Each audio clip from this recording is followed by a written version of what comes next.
हमारे बीच में परम कोई महाराज जी पधार चुके हैं, तो आप सभी खड़े होकर के उनका स्वागत करेंगे।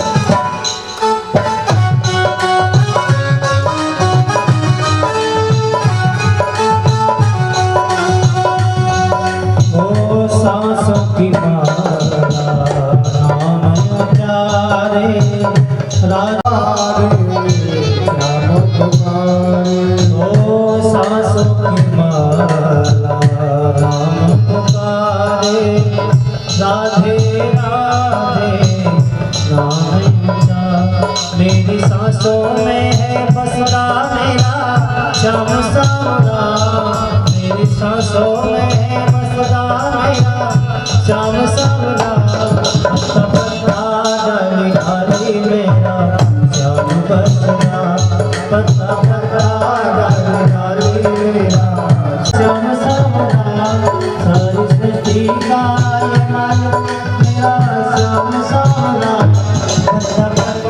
डाली डाली मेरा श्याम बसरा, पत्ता पत्ता डाली डाली मेरा।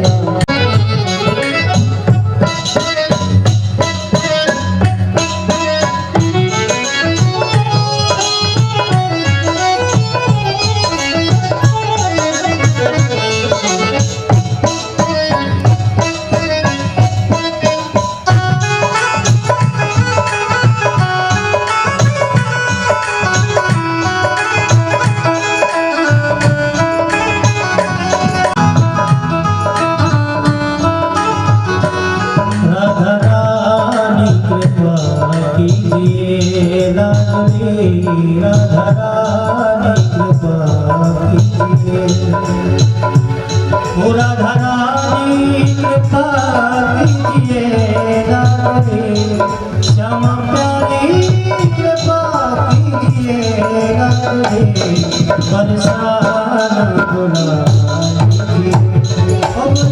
लीजिए बरसाना बुला लीजिए।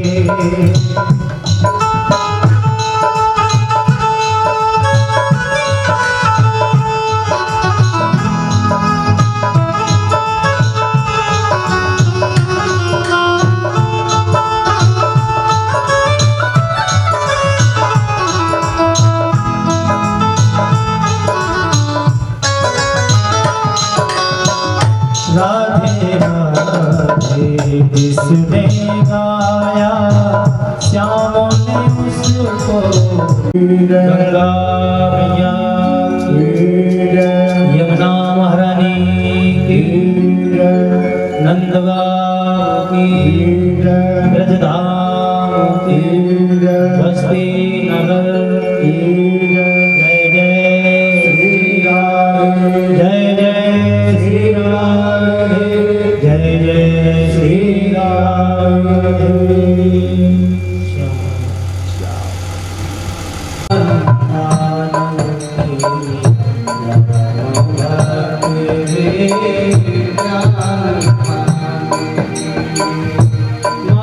महापुराण भागवत निर्मल, महापुराण भागवत निर्मल, सुख मुख वेदनित निगम बल, सुख मुख वेदनित निगम बल, परमानंद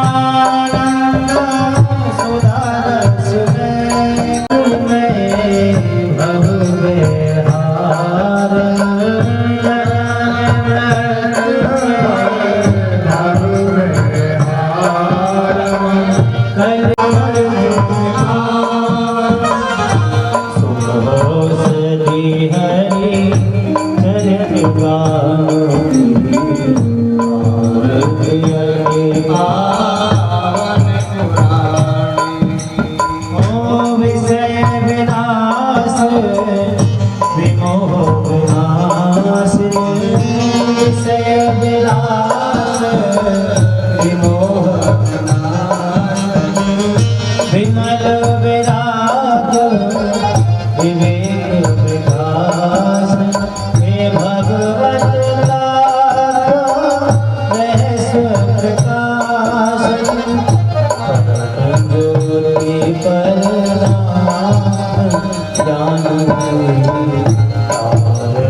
बिल्वप्रवाल तुलसीदलमञ्जरी स्वां पूजयामि जगदीश्वर मे प्रसीद नानासुगन्धपुष्पाणि यथा कालोद्भवानि च पुष्पाञ्जलिर्मया दत्ता गृहाण परमेश्वरः मंत्रपुष्पाञ्जलिं समर्पयामि नमस्करोमि गुरुवाक्ये बिहरिलाल की गुरु राधा रानी सरकार की गुरु काशी विश्वनाथ भगवान की गुरु राजा रामचंद्र भगवान की जय जय श्री राधे जय जय श्री राधे जय जय श्री राधे।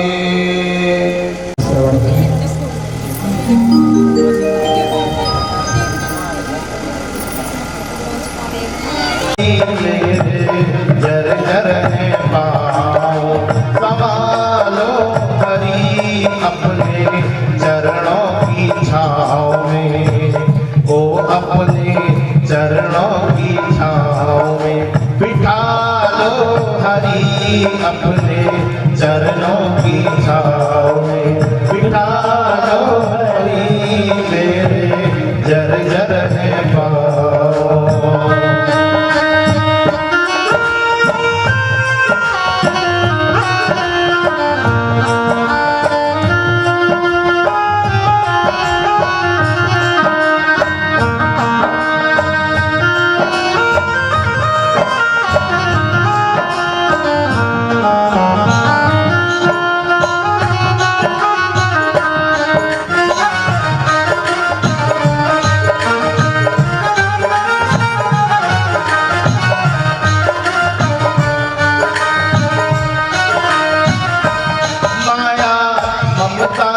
गलियों में भटका हुआ माया ममता की गलियों में भटका हुआ मैं हूँ तृष्णा के पिंजरे में अटका हुआ मैं हूँ तृष्णा के पिंजरे में अटका हुआ लाला किसियों ने दाव निकालो हरी लाला किसियों ने दाव निकालो हरी मेरे जर जर है पाँव संभालो हरी मेरे जर जर है पाँव।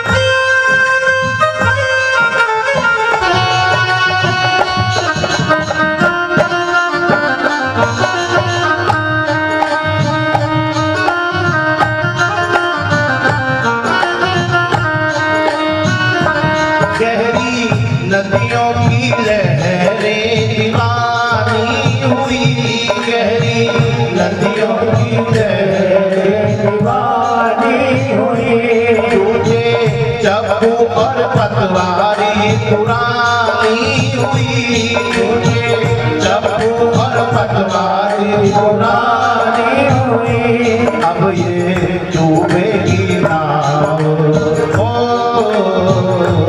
अब ये डूबेगी नाव बचा लो प्रभु अब ये डूबेगी नाव बचा लो प्रभु मेरे जर जर है पाँव संभालो प्रभु अपने चरणों की छाँव में बिठा लो प्रभु मेरे जर जर है पाँव।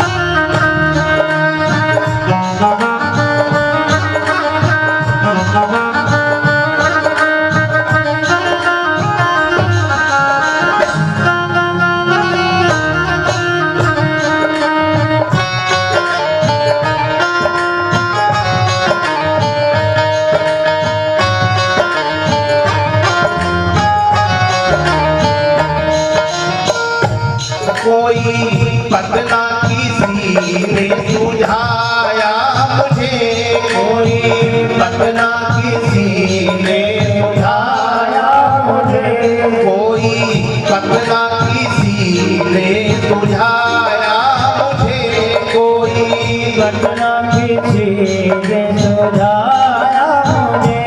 फिर भी देखो कहाँ ले आया मुझे, फिर भी देखो कहाँ ले आया मुझे। तुमसे मिलने का चाव, तुमसे मिलने का चाव, मिला लो प्रहरी तुमसे मिलने का चाव, मिला लो हरी मेरे जर्जर है पाँव, संभालो हरी अपने चरणों की छाँव में, बिठा लो हरी मेरे जर्जर है पाँव।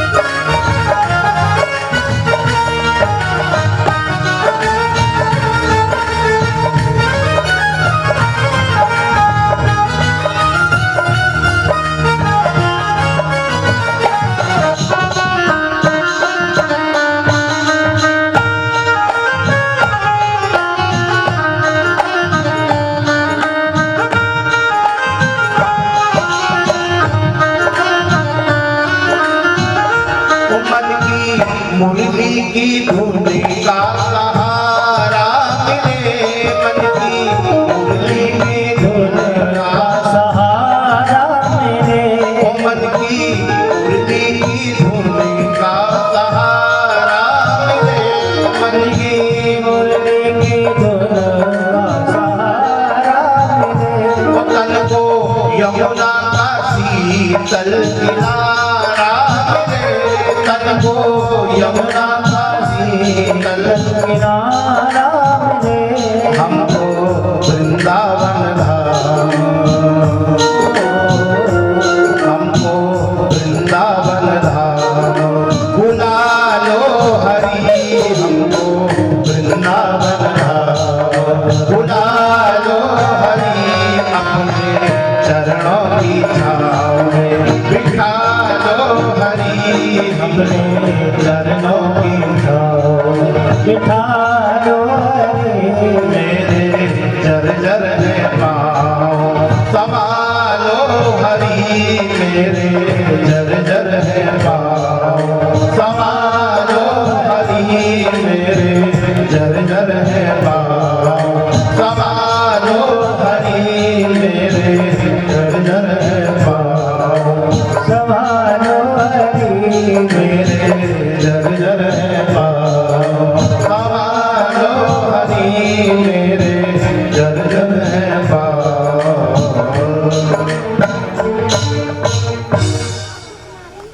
क्या करते पूरे भारत के पूरे विश्व के सम्राट हैं, रात्रि में संध्या के समय अपने सभी पुत्रों को बैठा करके उपदेश दिया करते हैं।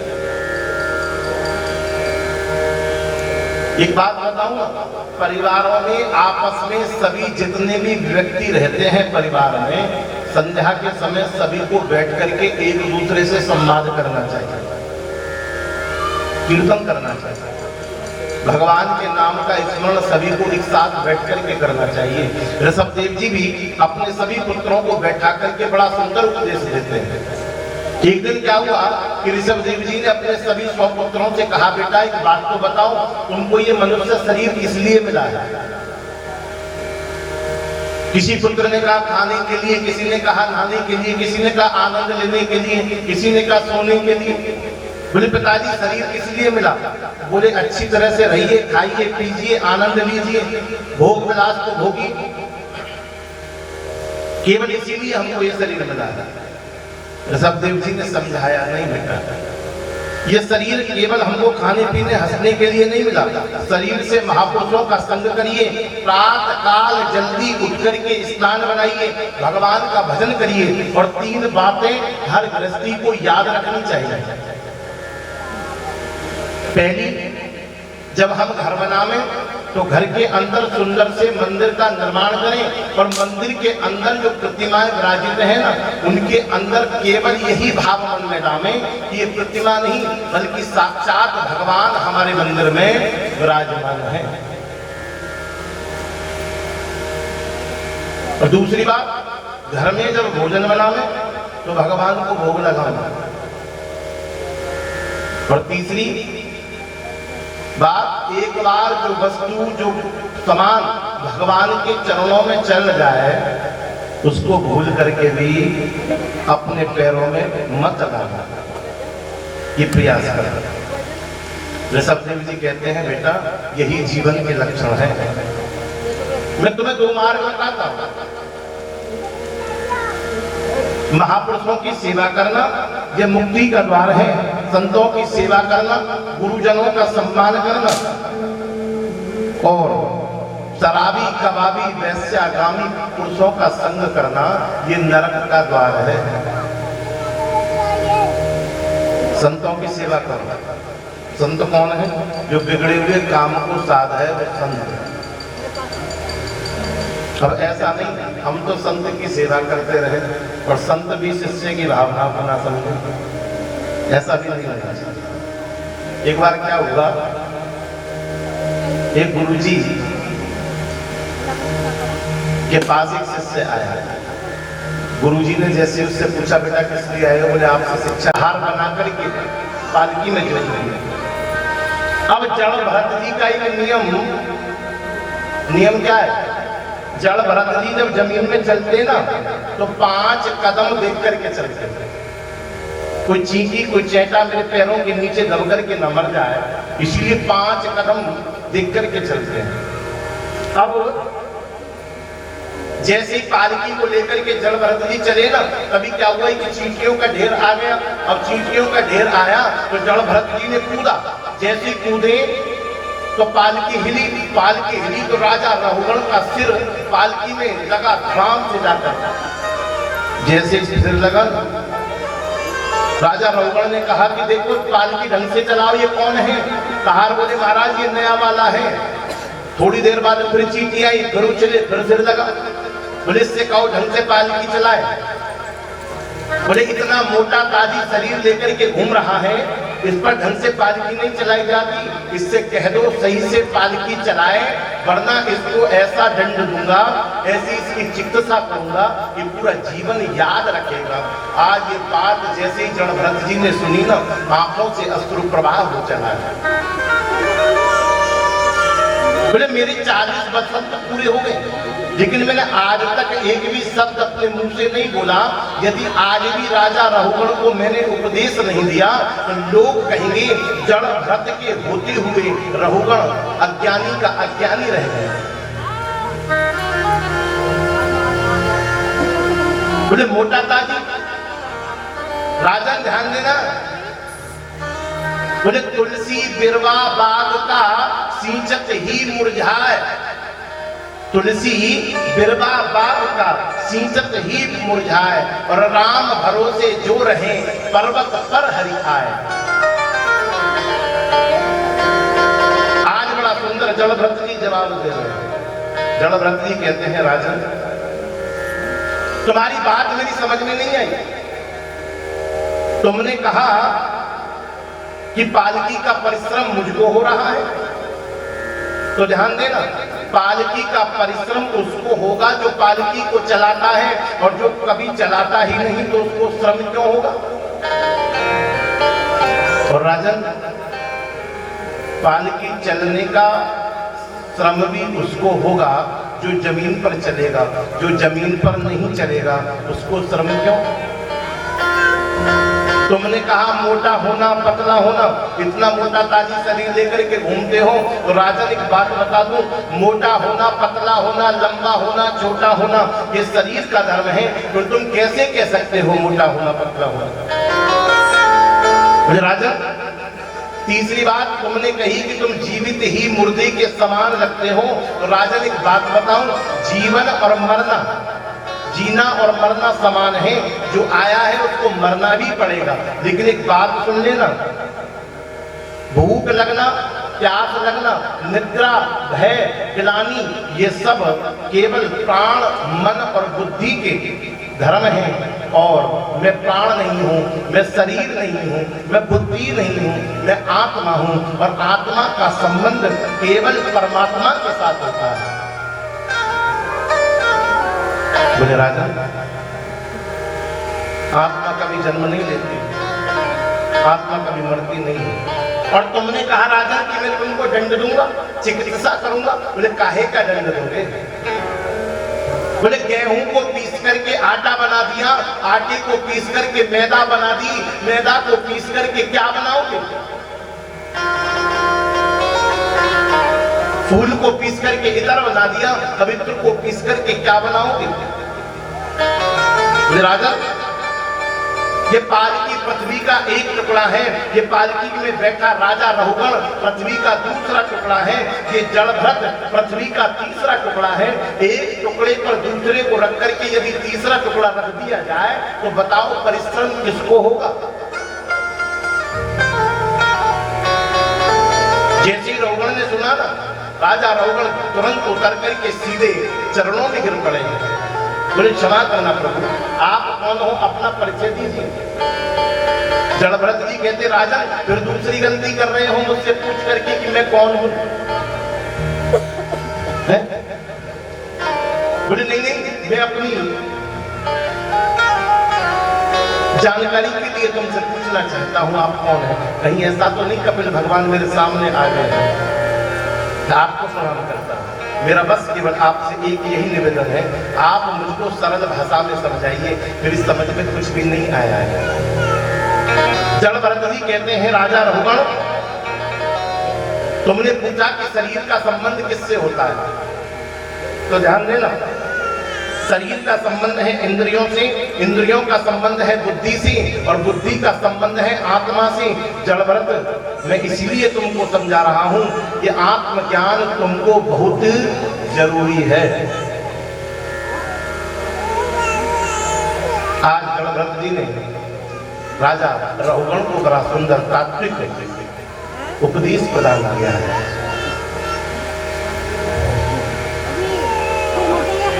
सुखदेव जी महाराज परीक्षित जी से कहते हैं राजा, एक बात बताऊं ना, इन्हीं जड़भरत के नाम पर हमारी भारत भूमि का नाम भारत पड़ा है। 3 भरत हमारी पृथ्वी पर हुए हैं। एक का नाम है केकई कुमार भरत, एक शकुंतला नंदन भरत, और एक तीसरे जड़भरत। एक कर्म के मार्ग को चलाते हैं, एक योग के मार्ग को चलाते हैं, एक ज्ञान के मार्ग को चलाते हैं। 3 भरत हैं। सुखदेव जी कहते हैं राजा, वैसे तो हमारी पृथ्वी पर 7 द्वीप हैं, 7 द्वीपों में एक द्वीप श्रेष्ठ है जिसका नाम है जम्बू द्वीप, और जम्बू द्वीप पे 9 प्रकार के वर्ष हैं, उन्हीं में एक भारत वर्ष है। और ये भारत की जो भूमि है ना, इस पर जन्म लेने के लिए देवता लोग भी तरसते हैं। क्यों? क्योंकि ये कर्म भूमि है। पेड़ों में पतझड़ के रूप में, नदी में फैन के रूप में, पृथ्वी पर उर्वरा के रूप में, और स्त्रियों में मासिक धर्म के रूप में 4 जगह अपनी ब्रह्म हत्या को इंद्र ने बांटा है। विश्व रूप को जैसे ही मारा तो त्वष्टा मुनि ने क्या किया, जैसे ही उनको पता चला कि मेरा पुत्र विश्वरूप मारा गया, तो एक और पुत्र उत्पन्न किया जिसका नाम है वृत्तासुर। और वृत्तासुर को प्रकट करने के बाद जब वृत्तासुर आतंक करने लगा, तो वृत्तासुर को मारने के लिए इंद्र दधीचि मुनि के पास पहुंचे हैं, और उनकी अस्थियों को मांग करके उनके अस्थियों से एक वज्र बनाया, और उसके द्वारा वृत्तासुर का अंत किया है। आदरणीय सुखदेव जी महाराज परीक्षित जी को 49 मर्दगणों की कथा को श्रवण करा रहे हैं। परीक्षित जी यहाँ पर सुखदेव जी से एक प्रश्न और करते हैं।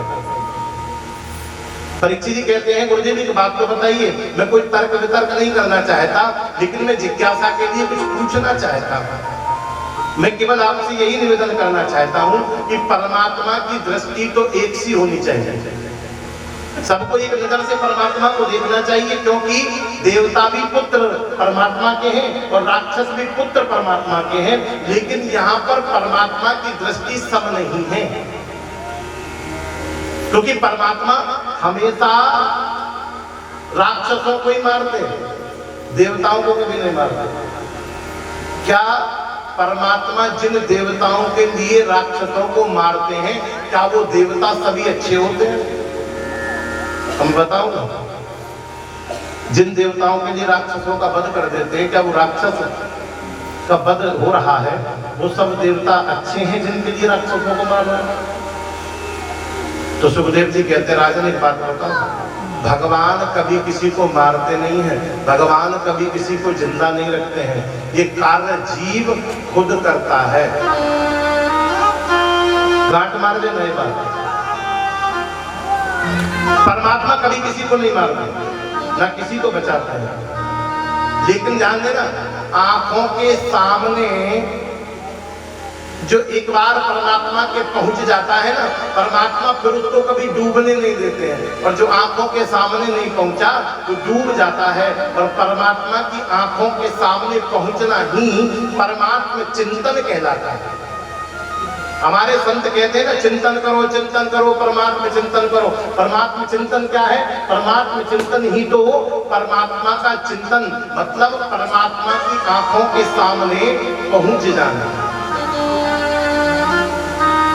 सुखदेव जी कहते हैं, राजन, परमात्मा को याद करने की पद्धति यदि भिन्न होगी तो मुक्ति का मार्ग भी भिन्न हो जाएगा। सुखदेव जी कहते हैं, राजन, मुझको एक कथा याद आ रही है।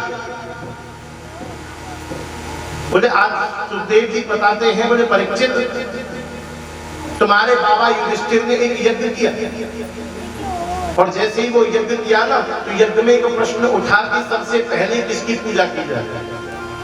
वहीं नकुल सहदेव हैं, नकुल सहदेव ने कहा कि सबसे पहले भगवान गोविंद की पूजा होनी चाहिए। जैसे ये बात नकुल और सहदेव ने कही ना, शिशुपाल तड़प करके खड़ा हो गया। बोली, इसकी पूजा, इस ग्वारिये की पूजा, जिसकी माँ का पता नहीं, पिता का पता नहीं, जिसने पूरी जिंदगी बेझड़ की रोटी खाई हो, पोखर का पानी पिया हो, बोली इसकी पूजा। भगवान को रोज 100 गालियां गिन करके देता है, जैसे 101 की गाली आज दिए ना, तुरंत भगवान के हाथ का सुदर्शन चक्र छूट गया और जाकर के शिशुपाल के सिर को शरीर से अलग कर दिया। जैसे सिर को अलग किया, शिशुपाल के शरीर से एक ज्योति निकली, और वो ज्योति आकाश का 7 बार चक्कर लगा करके और भगवान के चरणों में जाकर के विलीन हो गई है। इसको कहते हैं सायुज्य मुक्ति। वहीं पर नारद जी और युधिष्ठिर जी बराबर में बैठे।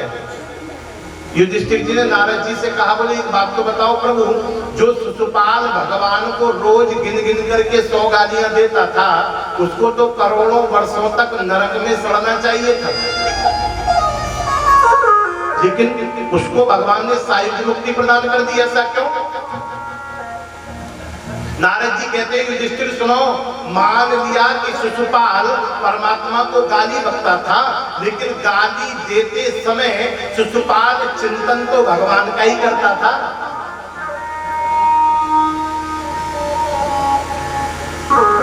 अभी सुबह हमारा किसी से झगड़ा हो जाए, जब तक हम रात्रि तक सो नहीं जाते ना, तब तक हमारे मन में चिंतन उसी व्यक्ति का रहता है। बोले, अच्छा हुआ बच गया, अगर पकड़ लेता ना तो मार देता। जब तक सो नहीं जाते तब तक चिंतन वही चलता रहता है।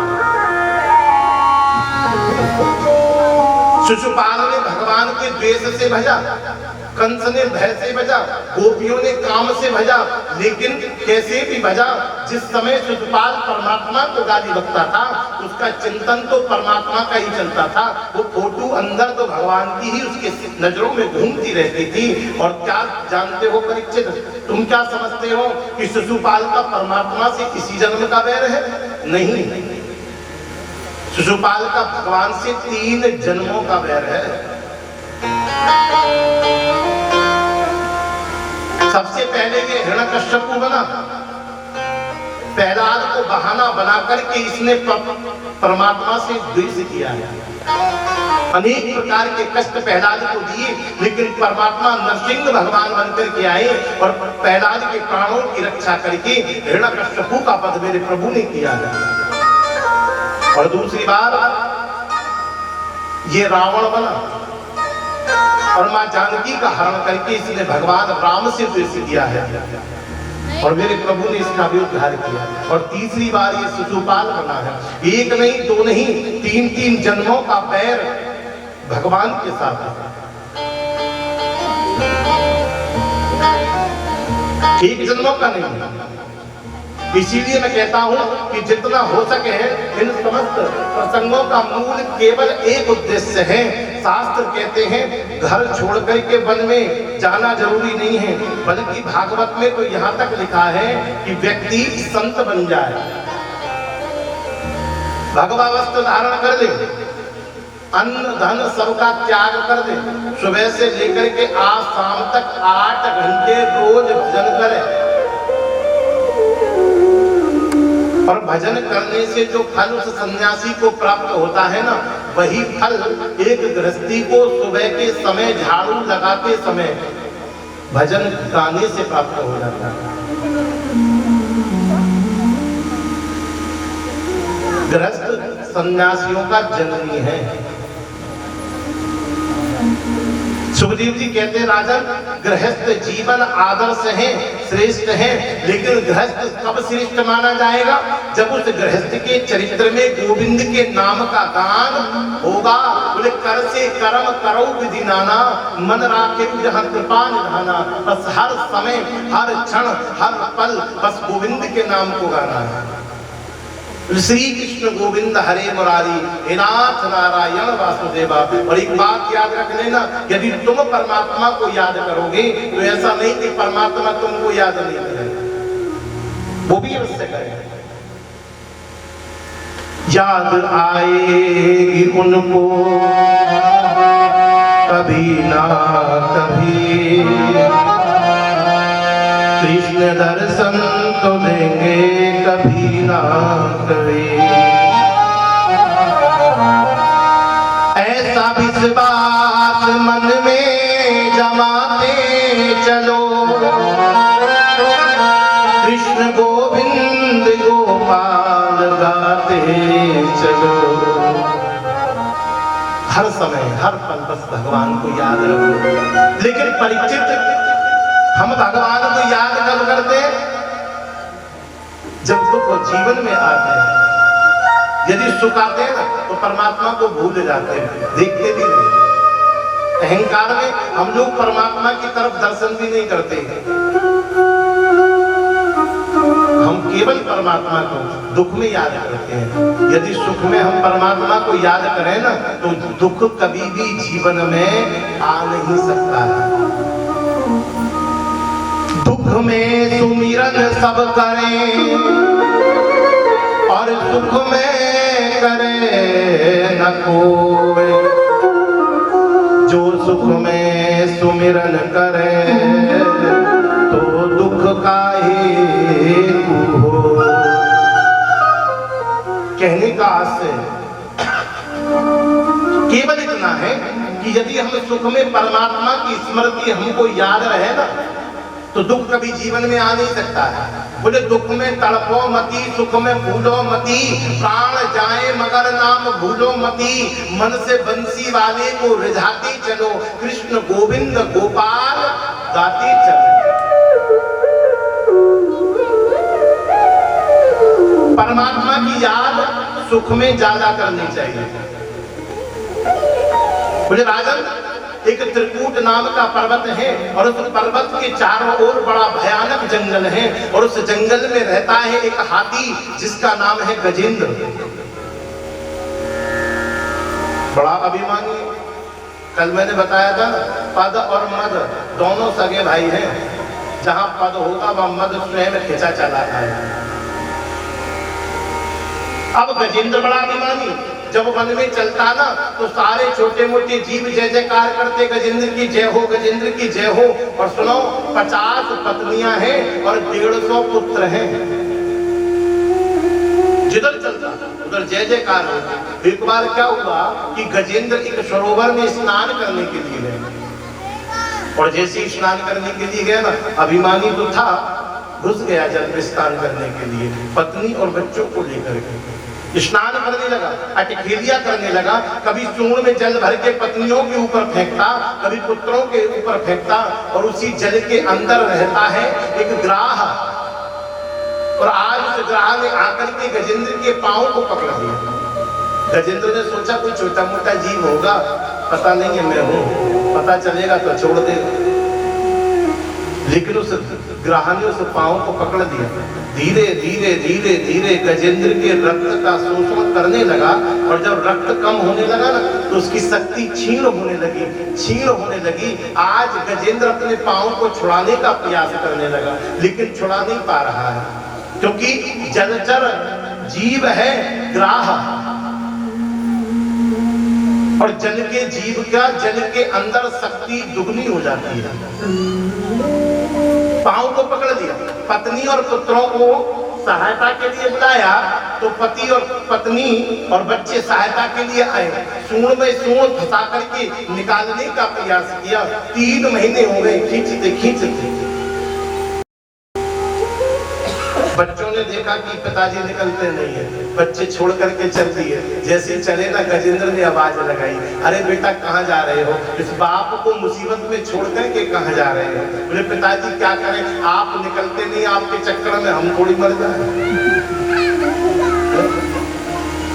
पत्नियों ने भी थोड़े दिन के लिए मेहनत की, उसके बाद पत्नियां भी छोड़ करके चल दी। मन में विचार करता है कि देखिए, जिस संतान को पालने के लिए मैंने दुनिया का इधर से उधर किया, आज वो बेटे मुझको मुसीबत में छोड़ करके चली गई। जो पत्नी मेरे लिए सर्वाधिक प्रिय थी, आज वो पत्नी भी मुझको मुसीबत के समय छोड़ करके चले गए। ध्यान रखना, जब दिल पर किसके आते हैं, हर शख्स बुराई देता है, हमदर्द नहीं कोई अपना दुनिया में दिखाई देता है। माँ बाप निकम्मा कहते हैं, और बहन भी आंख दिखाती है, भाई भी बिगड़ते हैं बेहद, घरवाली जिगर चलाती है, अपने बेगाने हो जाते जब गर्दिश रंगत लाती है। आशा कभी संसार से नहीं, आशा करनी है तो भगवान से। आज गजेंद्र रुदन कर रहा है, खड़ा है अकेला, ना हम किसी के ना कोई हमारा, ना हम किसी के ना कोई हमारा, किसी के ना कोई हमारा, ना हम किसी के ना कोई हमारा, किसी के ना कोई हमारा।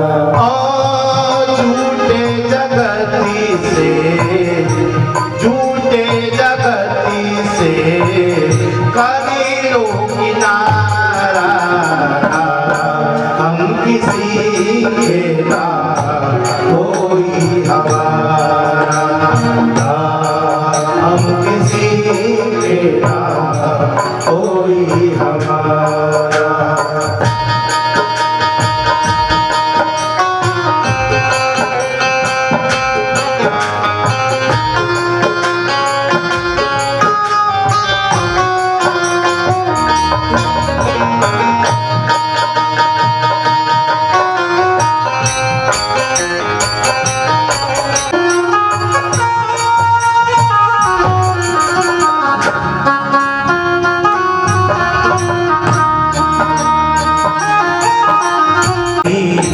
दुनिया में रहना बांके बिहारी से है मेरा कहना, बांके बिहारी से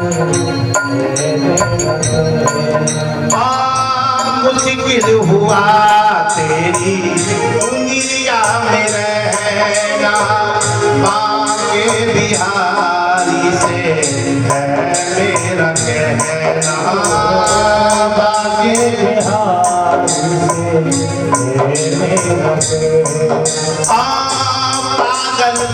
लगी मेरा, पागल को लगी मेरा, बेचना दुआरा। हम किसी के ना कोई हमारा, हम किसी को ना कोई हमारा। इसी झूठे जग से, इसी झूठे जग से कर लो किनारा। हम किसी के ना कोई हमारा, हम किसी के ना कोई हमारा। आज गजेंद्र इन संसार के लोगों से सहायता मांगू भी क्यों? संसार के लोगों से आशा न किया करना, जब कोई न हो अपना, सिया राम भजा करना। ये संसार के लोगों से सहायता क्यों मांगूं? यदि मांगनी है ना, तो क्यों ना इस संसार को बनाने वाले से सहायता मांगूं। सुनील मैंने निर्बल के बलराम। गजेंद्र ने बड़ी सुंदर प्रार्थना की है, और ध्यान देना, गजेंद्र मुझसे कन्या पे बलिहार प्यार जो, बलिहार प्यार जो, ओ बलिहार प्यार जो, ओ बलिहार।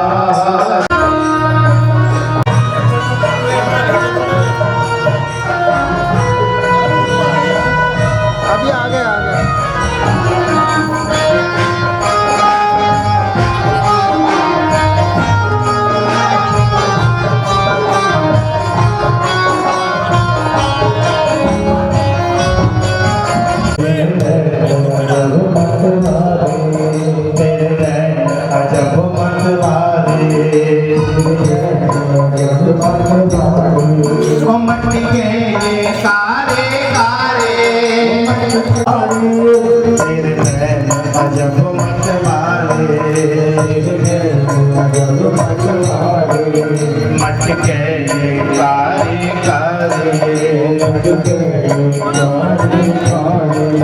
तेरी तिरछी सी चित बलियां पे, तेरी तिरछी सी प्यार जो, बलिहार प्यार जो, बलिहार। हरी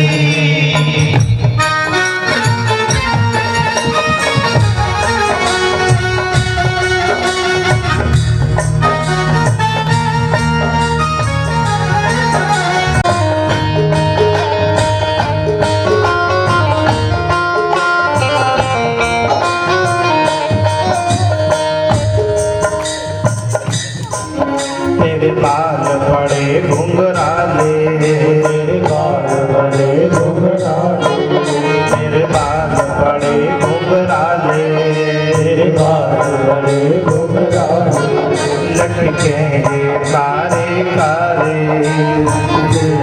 कारे कारे। ओ तेरे बाल बड़े घुंघराले, तेरे बाल बड़े घुंघराले, लटके कारे कारे। प्यारे जो, तेरी मधुर मधुर मुस्कानियां पे बलिहार प्यारे जो, बलिहार प्यारे जो, बलिहार प्यारे जो, बलिहार।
बजाऊंगी, तू डोरी हिलाना सांवरिया, मैं नाच नचाऊंगी।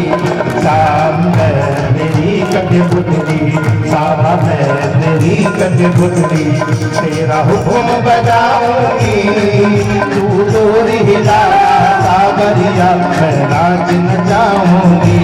शाम में तेरी कठपुतली, जय हो।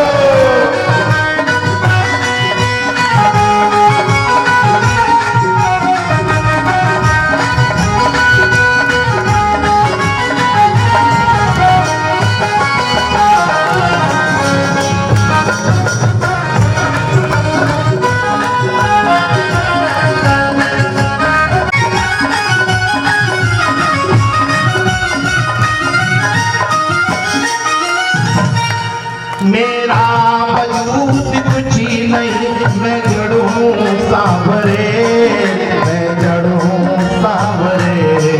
मेरा वजूद कुछ नहीं, मैं जड़ हूँ सांवरे, मैं जड़ हूँ सांवरे।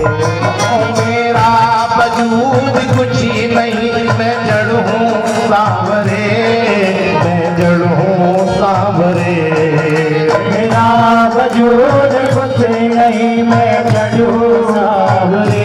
अरे ओ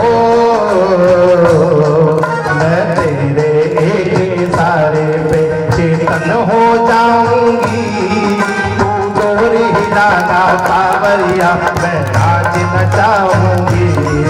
तू डोरी हिलाना सांवरिया, मैं नाच नचाऊंगी। तेरी कठपुतली बाबा है, तेरी कठपुतली, तेरा हुक्म बजाऊंगी, तू डोरी हिलाना सांवरिया, मैं नाच नचाऊंगी। तू डोरी हिलाना।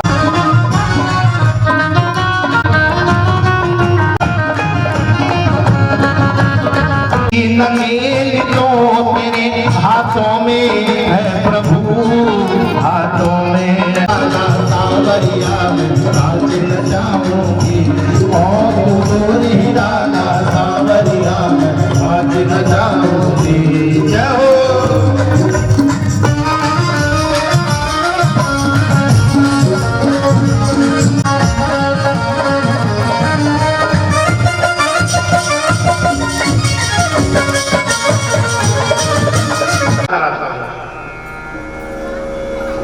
पर आप बोलो तो सही, वामन भगवान माला जप रहे, चुप।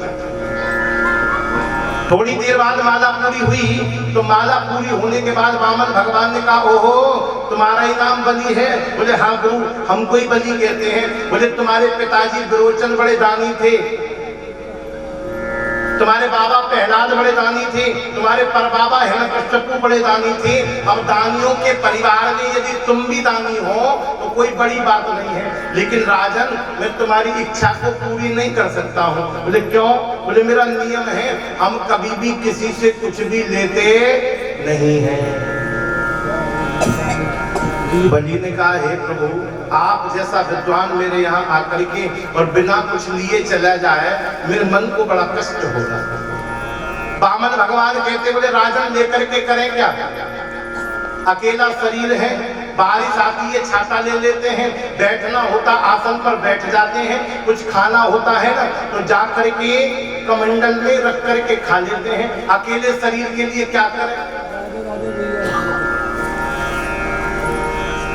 बलि बोले प्रभु इसीलिए तो कह रहे हैं कि तुम जल्दी से विवाह कर दो, किसी कन्या के साथ तुम्हारा विवाह करा देते हैं, फिर तो 1 से 2 हो जाओगे, फिर तो आवश्यकता पड़ेगी ना। वामन भगवान बोले राजन तुम सुबह से जब से मैं आया हूँ विवाह के पीछे पड़े हो। बोले विवाह करा दो, विवाह कर दो, विवाह कर दो। बोले चलो ठीक है हमारा विवाह कराओ। अच्छा एक बात बताओ, विवाह कराओगे तो ब्राह्मणी कहाँ रहेगी? बोले उसकी चिंता मत करो, उसके लिए हम बहुत सुंदर महल बनवा देंगे। बोले ब्राह्मणी जब आएगी तो रहने के लिए महल बनवा दोगे? बोले पर बाल गोपाल होंगे 10-5। बोले 10-5 हो या 20 हमें क्या पता।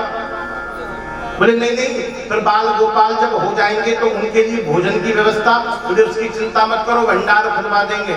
बोले उनकी शिक्षा की व्यवस्था, बोले उसकी भी चिंता मत करो, उसके लिए अपनी यूनिवर्सिटी है ना, हिरण्यकश्यप दानव यूनिवर्सिटी, उसमें एडमिशन करा देंगे।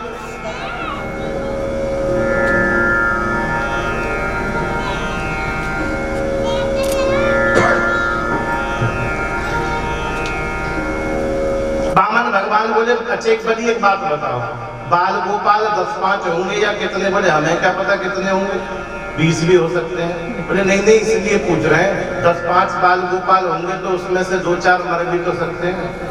बोले बिल्कुल मर सकते हैं। बोले पर मरने वालों के लिए रोने वालों की व्यवस्था? बोले प्रभु बाल गोपाल आपके मरेंगे, आपके तो रोना भी आपको ही पड़ेगा। बामन भगवान बोले तो हम ऐसा काम ही क्यों करें जिसमें रोना पड़े, हमें विवाह नहीं करना। अब तो बलि पैरों में लेट गए। प्रभु सुबह से प्रार्थना कर रहा था, जैसे तैसे राजी हुए, अब तो विवाह कर लीजिए, मान जाइए ना। बोले बिल्कुल भी नहीं। प्रभु संकोच में है, गंभीर हो गए हैं। बोले बलि तुमने धर्म संकट में डाल दिया। बोले काहे का धर्म संकट? बोले यदि तुमसे दान नहीं लेता हूं तो तुम्हारे मन को कष्ट होता है, और यदि तुमसे दान ले लेता हूं तो मेरा नियम बिगड़ता है, इसीलिए तुम एक काम करना बलि। बोले मेरा भी नियम नहीं टूटेगा, तुम्हारा भी मन दुखी नहीं होगा। तुम एक काम करो, मुझको 3 पग भूमि के दान कर दो। अब जैसे ही बात सुनी बलि ने माथे में हाथ मारा। बोले हे भगवान, तुम रहे बामन के बामन, रहे बामन के पोंगा। बोले त्रिलोकीनाथ के पास आकर के और केवल 3 पग भूमि के।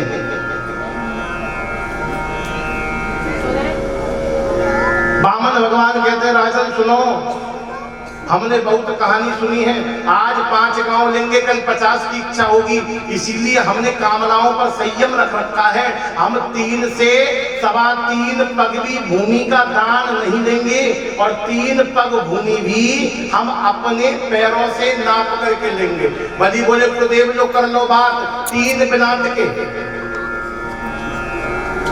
से देखती है, पूरा काम करती है, एक नजर से देखती है। बोले ठीक है। लौट करके आए पंडित जी।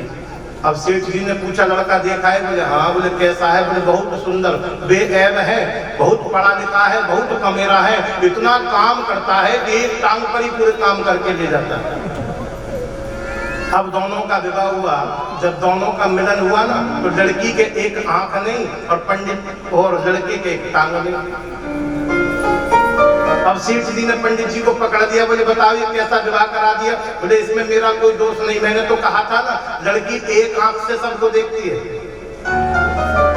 और लड़का एक टांग पर ही सबका काम कर डालता है। कहने का भाव, विवाह आदि में यदि झूठ बोल दिया जाए तो उसका भी पाप नहीं लगता है। किसी के प्राण संकट में हो, झूठ बोल दिया जाए, पाप नहीं लगता है। किसी गाय के प्राण तुम्हारे झूठ से बच रहे हो, वह बोल दिया जाए, उसका पाप नहीं लगता है। किसी ब्राह्मण का यदि वध तुम्हारी झूठ से बच रहा हो तो उसका पाप नहीं लगता है। जिसका सब कुछ नष्ट हो रहा हो, यदि तुम्हारे झूठ से उसका सब कुछ बच जाए तो वहां भी झूठ का पाप नहीं लगता है। धर्म के लिए, संस्कृति के लिए बोला गया झूठ, उसका भी पाप नहीं लगता है। 8 जगह शास्त्र में ऐसी जहां पर झूठ बोलने का पाप नहीं लगता है। शुक्राचार्य जी कहते मना कर दो, तेरा सब कुछ लूट करके ले जाएंगे। आज बलि कहते गुरुदेव कोई बात नहीं, भूमि का नहीं लेंगे, मेरे दोनों हाथों में लगे। संकल्प प्रारंभ हुआ, और जैसे ही संकल्प प्रारंभ हुआ, कमंडल से जल डालना शुरू किया ना। अब शुक्राचार्य जी तो गुरु हैं, और गुरु कभी नहीं चाहता कि हमारा चेला लुट जाए। शुक्राचार्य जी ने विचार किया, भौरा बन करके और कमंडल की नली में जाकर के बैठे। बोले ना जल टपकेगा, न चेला लुटेगा। भगवान ने देखा अच्छा, गुरु होकर के समदृष्टि नहीं है, सभी को एक नजर से नहीं देखते हो। तो साता आसन से एक सीख निकाली भगवान ने और कमंडल की नली के अंदर कर दी। जैसे घुसाई ना, अब शुक्राचार्य जी की एक आंख पधार गई। भगवान शुक्राचार्य जी से कहना चाहते हैं, शुक्राचार्य जी अब सब शिष्यों को एक नजर से देखें। संकल्प हुआ, संकल्प होने के बाद में भगवान कहते बलि अब मुझको प्रणाम करो। और जैसे ही बलि ने प्रणाम किया ना, मेरे प्रभु ने आज अपने शरीर को बढ़ाना प्रारंभ किया है। हजारों किलोमीटर का शरीर हो गया, चेहरा दिखाई नहीं देता है। इतना दिव्य शरीर भगवान ने फैलाया। पृथ्वी नाभि एक में और दूजे में आकाश, और तीजा पग में कहाँ धरूं सारे असुर निराश। तीन पग का संकल्प हुआ, भगवान ने इतना किलोमीटर का शरीर कर दिया। जामवंत जी ने आकर के दिव्य परिक्रमा की है। मेरे प्रभु कहते हैं बलि बड़ा त्रिलोकी का राजा बनता था, अब बता तीसरा पग कहाँ रखूं, दो में सब कुछ नप गया। और जैसे दूसरा चरण ब्रह्मांड को फोड़ता हुआ ब्रह्मलोक में पहुंचा ना, ब्रह्मा जी ने भगवान के चरणों को धोकर के कमंडल में रख दिया। वही श्रीमान गंगा जी है। हम लोग आरती में गाते हैं ना, चरणों से निकली गंगा प्यारी। और ये गंगा है ना, ये तीन लोगों को पवित्र कर रही है। स्वर्ग में मंदाकिनी के रूप में, पाताल में भोगवती के रूप में, और पृथ्वी पर श्रीमान गंगा जी के रूप में। गरुण आए, गरुण से प्रभु ने कही बांध लो बलि को। संकल्प तीन का किया, दो दे रहा है, बांधो। गरुण ने आकर के नाक फांस में बांधना जैसे चालू किया ना, बलि हाथ जोड़ करके खड़े। बलि बांधत प्रभु बाड़ियो, सो तनु बरनी न जाए। उभय धरे में दीनी, सात प्रदीक्षिण पाए। सात परिक्रमा आकर के जामवंत जी ने की है। बलि हाथ जोड़ करके खड़े। बलि कहते हैं, बोले प्रभु अब क्या करूं? बोले तूने वायदा तीन पक्का किया था, तू मेरा दोषी है, तुझको नरक में जाना पड़ेगा। आज बलि कहते प्रभु नरक से नहीं डरता, डरता तो केवल इस बात से हूं एक ब्राह्मण को दिया हुआ वचन झूठा ना हो जाए। बोले प्रभु एक बात बताओ कि धन से बड़ा धन का मालिक कितना होता है? भगवान बोले धन का मालिक धन से 100 गुना बड़ा होता है। बलि बोले प्रभु अभी मेरे धन को ही तो नापा है, मेरी संपत्ति को ही तो नापा है। मेरे तीसरा पैर आप मेरे सिर पर रख दीजिए। भगवान बोले बलि मैं तुझे लूटने आया था, तूने मुझको ही लूट लिया, तूने तो मुझको ही लूट लिया। महाराज आज मेरे प्रभु बलि के मस्तक पर अपने तीसरे चरणों को पधारते हैं। बलि कहते हैं गुरुदेव तन दे धन को राखिए और धन दे रखियो लाज। तन मन धन सब राखिए एक धर्म के काज। बलि का परिवार आकर के परमात्मा से क्षमा मांगता है। भगवान कहते हैं बलि मैं तुझको लूटने आया था, तूने मुझको लूट लिया, बता तुझे क्या चाहिए? बलि कहते हैं प्रभु कुछ नहीं। बोले नहीं फिर भी, बोले जा मैंने तुझको स्वतंत्र लोक का राजा अपनी ओर से बना दिया, अब तेरे मन में कोई इच्छा हो तो बता। रहा है और जब पृथ्वी पर भार बढ़ता है ना तो पृथ्वी गाय का रूप धारण कर देती है। आज पृथ्वी ने गाय का रूप धारण करके ब्रह्मा जी से शिकायत की कि ब्रह्मा जी जल्दी से कुछ करिए वरना मैं रसातल में चली जाऊंगी। ब्रह्मा जी ने समझाया, बोले तुम चिंता मत करो। ब्रह्मा जी समझाते हैं तब ब्रह्मा धरनी समझावा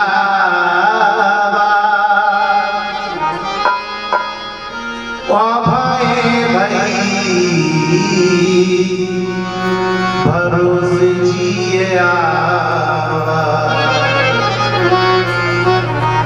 ब्रह्मा जी समझाते हैं मां अभी धीरज रखो, कोई चिंता मत करो, बहुत शीघ्र भगवान अवतार लेकर के आने वाले हैं। कहा तो ब्रह्मा कहते हैं पृथ्वी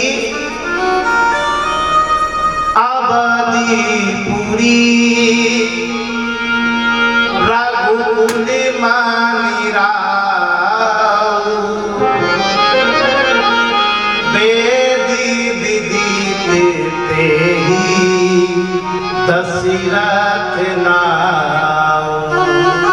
बोले अवधपुरी नगरी में दशरथ जी के घर तुम्हारे भगवान अवतार लेकर के आए और ऐसे नहीं धर्म धुरंधर मुनि निधि ज्ञानी हृदय भगति मति सारंग पान। चिंता मत करो धर्म धुरंधर मुनि निधि ज्ञानी।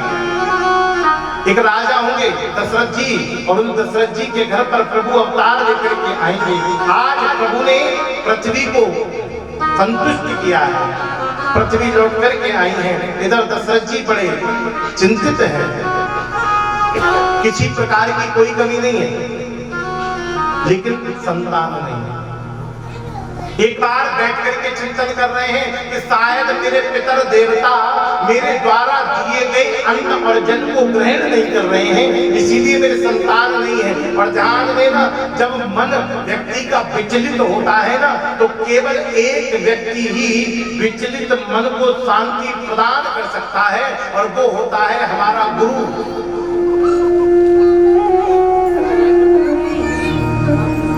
मेरे गुरुदेव कहा करते थे, अब जिस व्यक्ति के पास बैठ करके तुम्हारे बेचैन मन को चैन मिल जाए, समझ लेना वही व्यक्ति तुम्हारे गुरु बनने के योग्य है। यही गुरु की परीक्षा है। दशरथ जी बड़ी चिंतित है।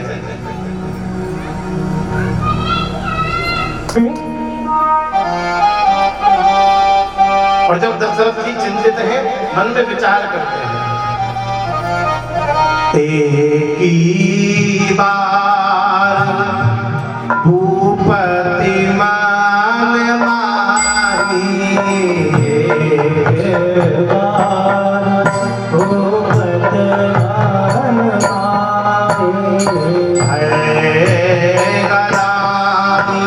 मोरे सूतिना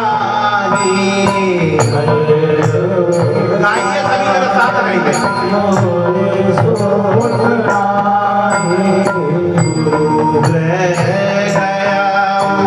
तुरंत मही माला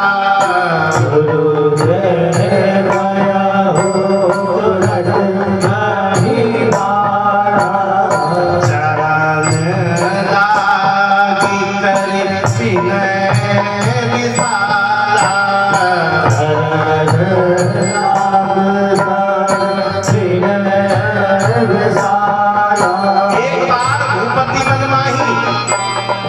जब चिंतित दशरथ जी हुए ना, तो मन में कुछ भी, जब रास्ता कोई भी दिखाई नहीं दिया, गुरुदेव के पास पहुंचे और जाकर के गुरुदेव के चरणों में गिर पड़े हैं। बोले गुरु ग्रह गयो तुरंत नहीं पाला, चरण दाग करी विनय विशाला, निवेदन किया। और जब गुरुदेव के पास जाओ तो अपना जो भी कुछ अंदर का माल है ना, सब गुरुदेव को समर्पित कर दो, सुख दुख जो भी कुछ है। आज दशरथ जी ने भी ऐसा ही किया। निजे सुख दुख सब गुरु ही सुनायो, निजे सुख दुख सब गुरु ही सुनायो, वशिष्ठ बाहु विधि समझायो,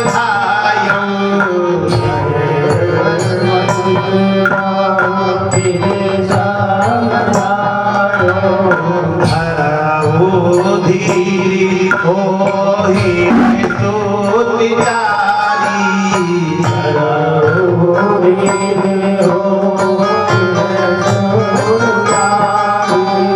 त्रिभुवन विदित भगत भयहारी,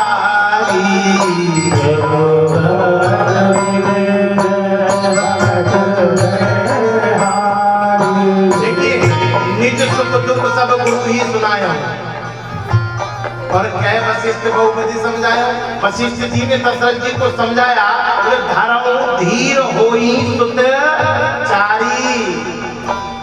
और छोटे मोटे पुत्र नहीं होंगे बोले, और बोले त्रिभुवन विकृति भगत है हारी। ऐसे ऐसे पुत्र होंगे, लेकिन तुमको एक काम करना पड़ेगा। बोले क्या? श्रृंगी ऋषि वशिष्ठी बुलावा,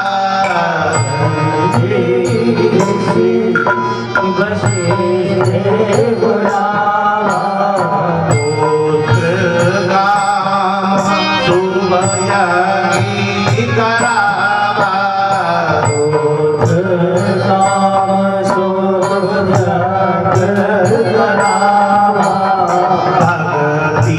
सहित मुनि आहुति दीने,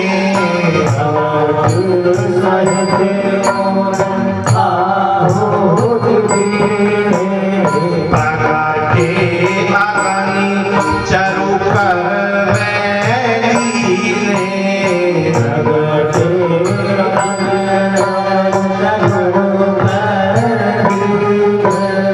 यह हावी माटी देहु द्रव जाई,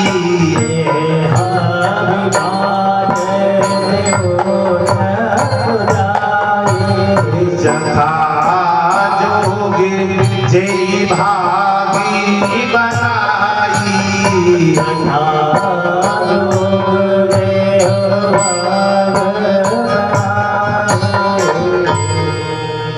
गुरुदेव को जाकर के अपनी सारी समस्या दशरथ जी ने प्रदान की है।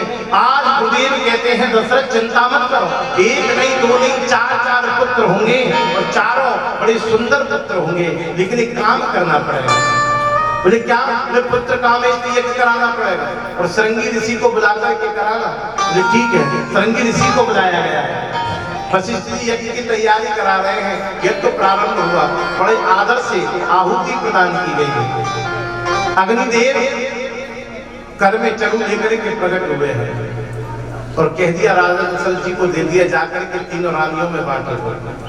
जथा जोग जेहि भाग बनाई, तीनों रानियों को बांट दिया। तभी सुमित्रा जी के भाग को एक पक्षी लेकर के उड़ गया। जैसे कहाँ पहुंचा? जहां मां अंजना तपस्या कर रही है। पक्षी ऊपर बैठा है वृक्ष पर, नीचे मां है। पक्षी ने खाना चाहा ना, चोंच से गिर पड़ा नीचे। गोद में अंजना मां की। अंजना मां ने प्रभु प्रसाद समझ करके पा लिया, और वहीं से हनुमान जी का जन्म हुआ। ऐसा संतों का भाव है, और हनुमान जी के जन्म के विषय में संतों के अलग अलग मत हैं। अब सुमित्रा जी का भाव नहीं है। इधर कौशल्या जी और कैकेयी ने क्या किया कि तभी अपने में से आधा भाग सुमित्रा जी को दे दिया। शायद सुमित्रा जी ने मन में तभी संकल्प कर दिया, यदि मेरे 2 पुत्र हुए ना, तो दोनों पुत्रों को तुम्हारे दोनों पुत्रों की सेवा में समर्पित कर दूंगी। इसीलिए राम जी की सेवा में भरतलाल, लक्ष्मणलाल और भरत जी की सेवा में शत्रुघ्न लाल रहे। जथा जोग जी भाग बनाई। आज जाकर के दशरथ जी ने तीनों रानियों को आपस में बराबर भाग में हवि को बांट दिया है। सुमित्रा जी के वो पक्षी लेकर के गया, दोनों रानियों ने आधा भाग दिया। अब तो धीरे धीरे समय बढ़ रहा है, अयोध्या नगरी पावन पवित्र बनती जा रही है। आज संघों ने मर्यादा छोड़ दी है, यज्ञ स्वयं बज रहे हैं, शंख अपने आप बज रहे हैं, मंदिर के घंटे स्वयं बज रहे हैं। गोस्वामी जी कहते हैं, जा दिन दे हरि गर्भैया और सकल लोग सुखी संपत्ति पाए। मध्य दिवसी अति शीतल छाया और ये पावन काल लोक विसराया। दोपहर का समय है, धूप निकल रही है और दोपहर के ठीक 12 बजे